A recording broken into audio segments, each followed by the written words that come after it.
more October 7ths. Never forget the 7th of October. That will happen. Never forget the 7th of October. Not 1 more time, not 5 more times, not 10 more times, not 100 more times, not 1,000 more times, No, but 10,000 times. Very scholarly. By the way, Yale University is also now seeing an outbreak of this pro-terrorist madness. Folks, again, this is happening on Ivy League campuses in America right now in 2024. And it all comes as the Passover holiday begins today for Jews around the world. This just may be the most perilous Passover for the Jewish people since the rebirth of Israel in 1948. Joining us now to break down what it means and what comes next is our good friend Ilan Carr, CEO of the Israeli-American Council and Special Envoy for Monitoring and Combating Anti-Semitism under President Trump. Ilan, always great to see you. Hey, Columbia University is holding virtual classes today because of these pro-Hamas demonstrators, and a rabbi at the school is urging Jewish students to leave campus and go home immediately. Ilan, this is insane. What's happening here, and how can it be stopped? Well, it's great to be with you, Eric, and thank you for being a voice of moral clarity in these times of incredible moral confusion in our world. And no place is that moral confusion, indeed depravity, more apparent than on America's college campuses. And in fact, the more elite and prestigious the university, the more of a cesspool it is in terms of un-American, anti-Semitic, and frankly dangerous attitudes and movements that are on full expression.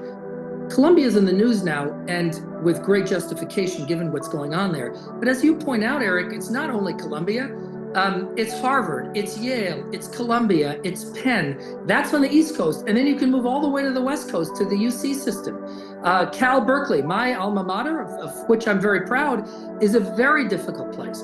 And San Francisco State and UC Irvine. Look, there is a real pathology. I would call it a metastatic cancer on America's college campuses.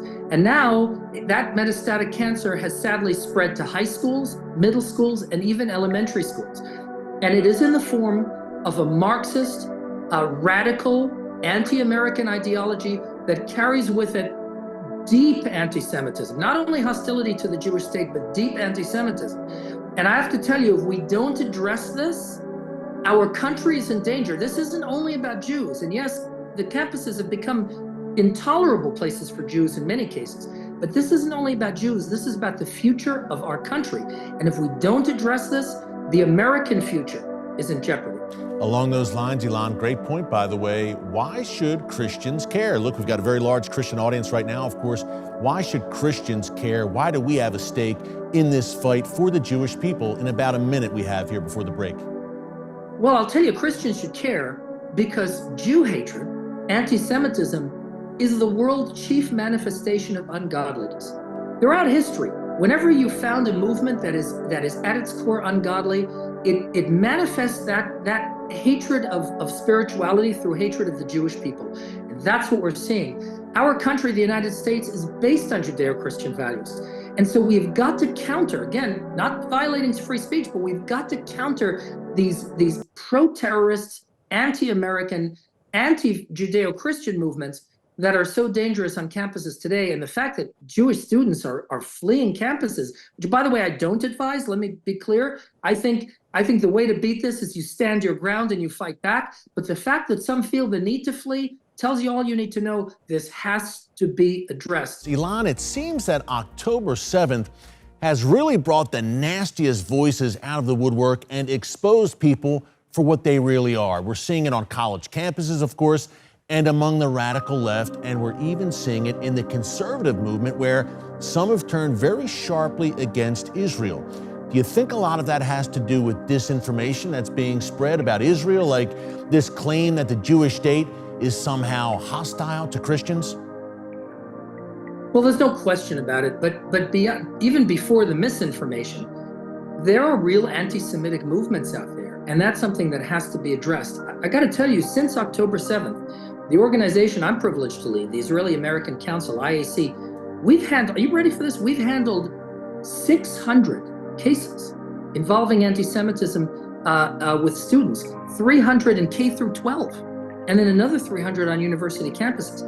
And so there is real harassment, discrimination, attacks, even hate crimes on occasion against students throughout our educational system in America.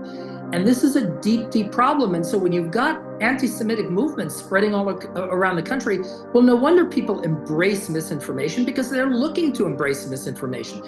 You know, the perfect example is the claim of genocide, that Israel is perpetrating a genocide.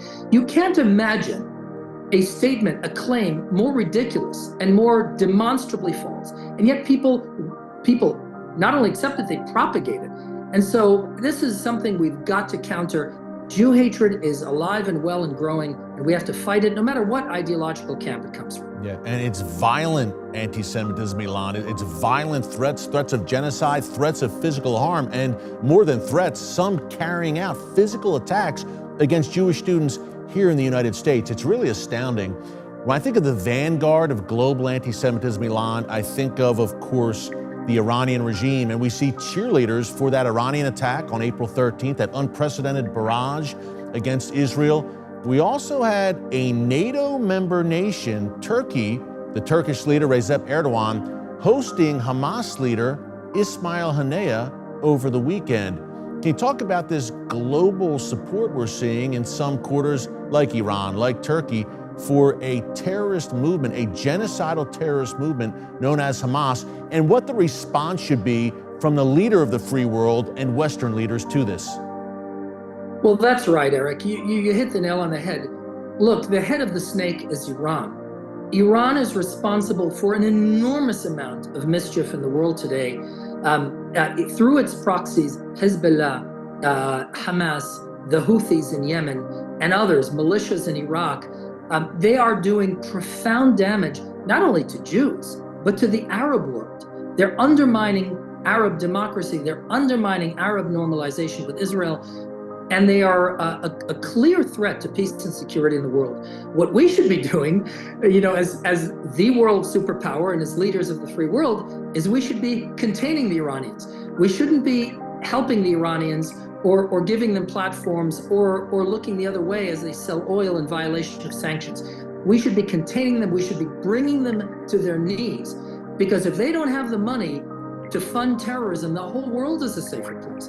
And so whatever Israel is doing now, and it needs to be doing, needs to be fighting Hamas, a genocidal organization. It needs to be fighting Hezbollah, which is attacking Israel every day in the north in this so-called low-intensity war in the north of Israel. But at the end of the day, this problem will not be solved unless Iran is addressed. Iran is the head of the snake. And the fact, you're exactly right, the fact that a NATO country is now one of the apexes of the Muslim Brotherhood in the world today is something that absolutely the free world has to deal with. We can't look the other way. And we have to say to Erdogan, you have a choice. It's either embracing Western values or it's embracing the Muslim Brotherhood and the enemies of the West. You can't have it both ways. Yeah, I've said that Turkey under Erdogan's radical rule is more like NATO in name only. But Ilan, we have about a minute left before we go. I wanted to ask you why you do what you do. Look, I mentioned earlier, obviously CEO of a great organization called the Israeli-American Council, former deputy district attorney, U.S. Army vet, Iraq war vet. Why have you dedicated your life to doing what you're doing right now? Well, I'll tell you, Eric, I do it because I'm actually optimistic. If I weren't optimistic, I wouldn't be doing this. I don't need to tilt at windmills. But we are really at the cusp of a moment of transformative change. And when our enemies show their true colors, their excesses, their evil, their hatred of goodness and decency, their hatred of America. By the way, do you see any American flags at these anti-Semitic rallies? You won't see a one. Their hatred of America.